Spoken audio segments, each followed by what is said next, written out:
program now, but I have to tell you about a conversation that I had with my friend Dr. Warner a while back.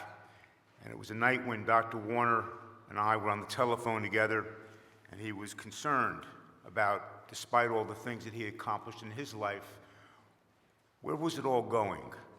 Where were young people going to be faced with language barriers, lack of parental supervision, lack of knowledge of opportunity? Where was all this going to really head, even if we worked together, even if we overcame lack of civility and all the things that we've been talking about? And we had a discussion for a while. And if I've been able to help Dr. Warner come to some conclusions, that has been my honor. But I'd like to call Dr. Warner back to you now to tell us what we can really do if we overcome some of the things we've talked about tonight. What can we really do? Dr. Donald D. Warner.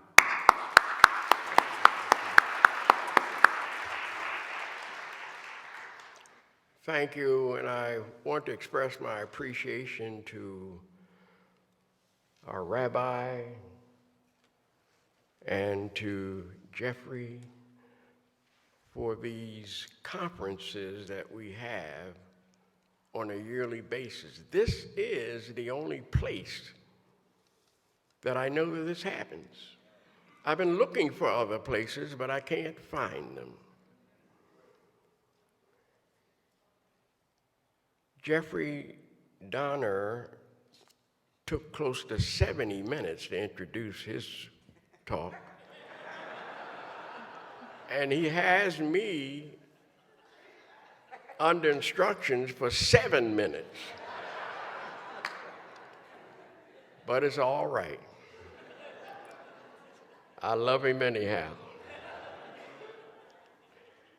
I'd like to just reflect upon some of my past events and then see if we can make recommendations for where we need to move in the future. So much time has passed in my life from the early days when I recalled standing in the welfare lines with my sister Audrey waiting for a handout of a government block of cheese and a pint-sized bag of dry rice. I was one of 8 children living in Crestmont, Pennsylvania, an all African-American town where my mother, Moselle, and the majority of women in town took in washing and ironing and cleaned the homes of well-to-do white clients in Abington, Rydell, Cheltenham, and Roslyn, Pennsylvania. There were no jobs available for black men, except during seasons when farm trucks came to town to offer jobs baling hay, weeding carrots, milking cows, etc. The majority of men in town, especially my father, had sheds in the back of rented property where they daily drank homemade liquors, dandelion wine. Thus, my father, Robert, became an alcoholic, coming upstairs late at night, beating my sisters without reason. Often I could hear my mother sobbing and crying behind the closed bedroom door, but we dared not open the door. The boys slept 3 up and 2 down on a kerosene-soaked mattress designed to kill bed bugs.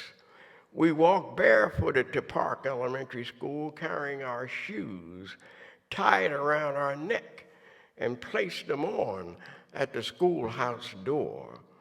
My mother insisted that we become A+ students, and on report card day, I usually had to run home ahead of my friends to avoid getting into a fist fight for achieving excellence in grades. However, once I arrived at the junior and senior high level, I discovered that my level of knowledge and skills was inferior to the majority of Caucasian students. Plus, guidance counselors recommended manual labor occupations to all minority students. No one was directed towards a college education. After high school graduation, I enlisted into the United States Marine Corps, served on the front lines in Korea, and then after discharge, I begged my way into Temple University, as the bursar, for no explainable reason, would not admit me into the university. He refused interest the first week, but I returned the second week, and he insisted that the academic dean give me a 2.5-hour examination, which, much to his surprise, I passed. However, the bursar placed me on academic probation and has never removed my name from the list. Today, I possess 4 academic degrees, but I am still on academic probation. Once graduated, I decided to become a teacher. However, job hunting was difficult. I tried to obtain employment at Abington Senior High School, where no minority teachers were employed, but I was rejected there. And then I became a substitute teacher at Fitzsimons Junior High School in ghettoized North Philadelphia. And after 2 years, I applied to John Bartram High School, where once again, few minority teachers were employed in the high school. With over 3,000 students, Berta Cavallero, the English department supervisor, placed me in room 13 in the basement of the school, the only room in the basement of the school. And this was where student lockers were situated. Nevertheless, the 7 academic minority teachers formed a unit and established a community center where we tutored minority students in the evenings. We also picketed the Philadelphia Board of Education, their central headquarters, in an effort to get the administration to hire minority teachers. It was here that Police Commissioner Rizzo sent a busload of police to break us up, and I was hit in the head with a nightstick and tumbled down a dozen stairs. In addition, we picketed Girard College, whose constitution at the time read a school for white boys only. Fortunately, activist attorney Cecil B. Moore established an agreement with Pennsylvania State University, where the university agreed to take 4 teachers from Philadelphia into a Pacific doctoral degree program. And after sabbatical leave and earning administrative credentials, I returned to Bartram High School and was made a vice principal and placed in charge of Berta Cavallero and the English department.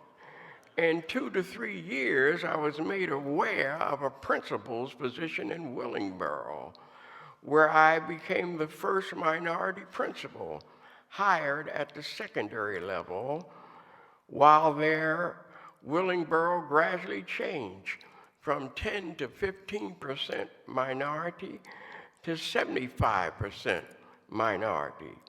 The police chief heard of my work with Philadelphia gangs and visited my office often to discuss action plans. Interestingly, the Board of Education dismissed the superintendent and requested that I become interim superintendent. However, after about 7 months, the State Department decided that the first superintendent was improperly dismissed, and I was returned to the principalship. However, in a couple of years, I was hired as superintendent of schools in Little Silver, New Jersey. Another first for a minority. At the time in Monmouth County, I was the only minority superintendent out of the 60 plus superintendents. And after our meetings, I dared not visit the local bar with others for fear of being fired if reported. Also note, during these times, counties and cities were very segmented with racial enclaves. Blacks, whites, Hispanics lived in separate areas. I volunteered for the Delaware Valley County Housing Authority to participate in block busting activities. In addition, I served with the Monmouth County Vicinage Committee to check decisions made by judges in our prison systems.